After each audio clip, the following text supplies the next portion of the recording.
பூஜ்யாய ஸ்ரீ ராகவேந்திராய சத்யதர்ம ரதாயச பஜதாம் கல்பவருட்சாய நமதாம் காமதேனவே. யோகிராம் சுரத்குமார் யோகிராம் சுரத்குமார் யோகிராம் சுரத்குமார் ஜெயகுரு ராயா. உலகெங்கிலும் வாழ்ந்து கொண்டிருக்கும் ஸ்ரீ ராகவேந்திரா யூடியூப் சேனல் நேயர்களுக்கு உங்கள் ஏஎல்பி ஜோதிடர் டாக்டர் சைதை ராஜா அன்புடன் பேசுகிறேன். இதுவரைக்கும் எங்களுடைய சேனலை சப்ஸ்கிரைப் செய்யாதவர்கள் சப்ஸ்கிரைப் செய்து கொள்ளும்படி கேட்டுக்கொள்கிறோம். இந்த ஏஎல்பி ஜோதிடத்தை எனக்கு கற்றுத்தந்த உயர்திரு பொது உடை மூர்த்தி அவர்களுக்கு நன்றியினை சொல்லி இந்த எபிசோடை ஆரம்பிக்கிறோம். இந்த எபிசோடை உன்னிப்பாக பாருங்கள், எப்படி அனலைஸ் பண்ணுறேன்னு பாருங்கள். அதுபோல் உங்களுடைய ஜாதகத்தை உங்களுக்கோ உங்கள் பையனுக்கோ உங்கள் மகளுக்கோ உங்களுடைய ஜாதகத்தை பார்க்கணும். வேலை கிடைக்கணும், எப்போ வேலை கிடைக்கும், எப்போ திருமணமாகும், எப்போ வீடு கட்டலாம், இப்படி ஏதோ நிறைய கேள்விகள் இருக்கும். இந்த உங்களுக்கு உங்களுடைய ஜாதகம் யார் ஜாதகத்தை பார்க்கணுமோ அதை கமெண்ட் பாக்ஸில் போடுங்க, பதிவிடுங்க. பேர், date of birth, time of birth, place of birth போட்டு கேள்வியை கேளுங்க. கண்டிப்பாக உங்கள் கமெண்ட் பாக்ஸில், அதாவது கமெண்ட் பாக்ஸில் வரக்கூடிய உங்களுடைய ஜாதகத்துக்கு நாங்கள் கண்டிப்பாக பதிலளிக்கிறோம், இலவசமாக பதிலளிக்கிறோம்.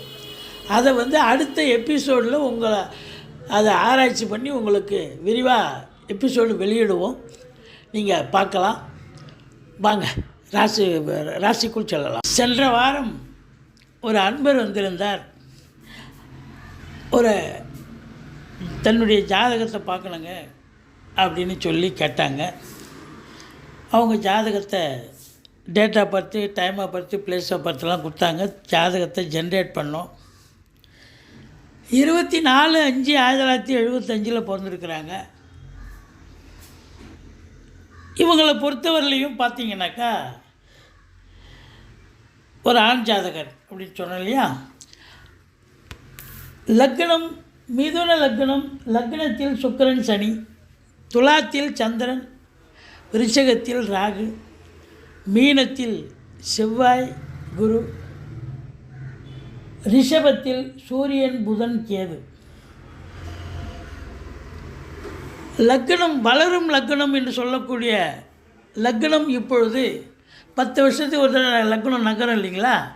இப்போ இவருக்கு வயசு 48 வயசு முடிஞ்சு 49 வயசு இந்த ஜாதகருக்கு, இந்த ஆண் ஜாதகருக்கு நடந்துகிட்ருக்கு. பாருங்கள், லக்னம் மிதுன லக்னம்.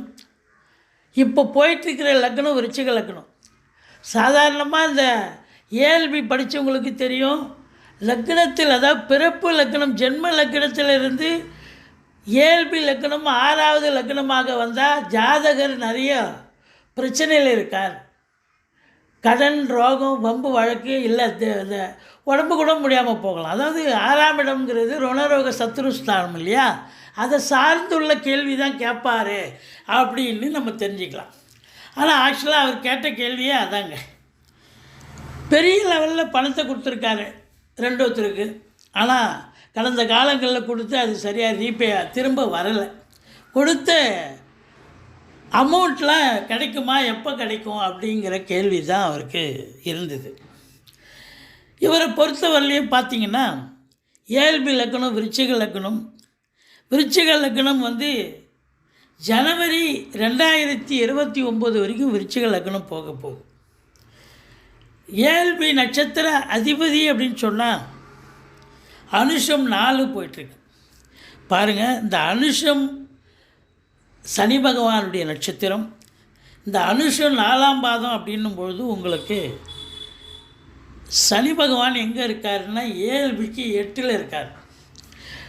லக்னாதிபதி 5ல் இருக்கார். ஜாதகர் சந்தோஷமாக இருக்கார். எவ்வளோ பிரச்சனை இருந்தாலும் ஜாதகர் சந்தோஷமாக இருக்காருன்னு காட்டுது. ஆனால் நட்சத்திராதிபதி போய் எங்கே இருக்கார் அப்படின்னா 8ல் போய் உட்காந்து நிறைய பிரச்சனைகளை ஃபேஸ் பண்ணிகிட்ருக்கார். இவர் எவ்வளோ பிரச்சனை இருந்தாலும் அது இவருக்கு சாதாரண விஷயந்தான். பட் இருந்தாலும் ஈஸ் ஃபேஸிங், பிரச்சனையை ஃபேஸ் பண்ணிகிட்ருக்கார். கொடுக்கல் வாங்கலில் சில பிரச்சனைகள் நடந்துகிட்ருக்கு. அதாவது கொடுத்த பணம் சரியாக ரீபே வரல, பெரிய அமௌண்ட்டுங்க. அப்படி இருக்கும் பட்சத்தில் இது எப்போ சரியாகும் அப்படின்னு கேட்டாங்க. இப்போது இந்த ஏஎல்பி உயர் கல்வி படித்தவங்களுக்கு நல்லா தெரியும், இந்த ஏஎல்பி அதாவது அனுஷ நட்சத்திரம் போகிற வரைக்கும் அவர் அந்த அனுஷ நட்சத்திரம் 3ஆம் பாதம் 4ஆம் பாதம்லாம் கூட பிரச்சனையான காலகட்டங்கள் தான் அவருக்கு. இப்போது தசா புத்தி பார்க்கும்பொழுது இவருக்கு கேது தசை போய்ட்டுருக்கு. அது ஒரு பக்கம். கேது படிப்பினையை தருவாருன்னு இல்லையா? அப்போ அதுபோல் இங்கேயும் பார்த்தீங்கன்னா கோயின்சிடாக இவருக்கு ஏஎல்பிக்கு அனுஷ நட்சத்திரம் போகுது.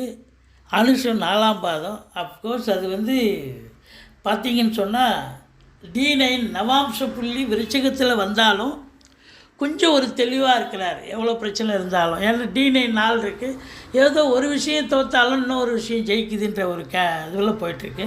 பட் இருந்தாலும் ஃபுல் அண்ட் ஃபுல் அவருக்கு எல்லாமே ரெக்கவர் ஆகக்கூடிய ஒரு அமௌண்ட்லாம் ரெக்கவர் ஆகக்கூடிய காலகட்டம் அப்படின்னு பார்த்திங்கன்னா இந்த அனுஷ நட்சத்திரம் முடியணும்.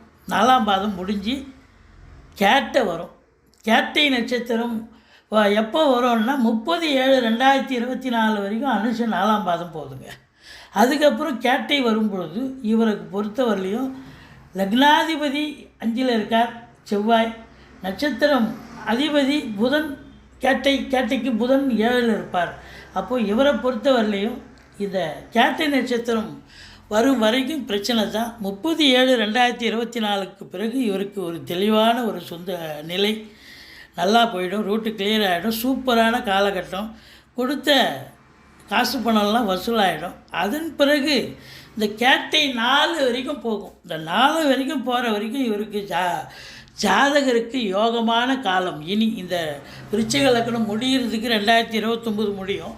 அந்த முடிகிற வரைக்கும் இவருக்கு யோகமான காலம். எதை எடுத்து வச்சாலும் சக்ஸஸ் தான் அப்படின்னு சொன்னோம். சந்தோஷமாக போனாங்க. இந்த பதிவு பிடிச்சிருந்தா லைக் பண்ணுங்கள், ஷேர் பண்ணுங்கள், சப்ஸ்கிரைப் பண்ணுங்கள். உங்களுக்கு கேள்வி கேட்கணும் அப்படின்னு சொன்னாக்கா நீங்கள் வந்து கமெண்ட் பாக்ஸில் நீங்கள் உங்கள் டேட்டா பார்த்து, டைமை பார்த்து, பிளேஸை பார்த்து போட்டு கேள்வியை கேளுங்க. டெஃபினட்டாக வந்து நாங்கள் பதில் சொல்லுவோம். நன்றி. வாழ்க வளமுடன்.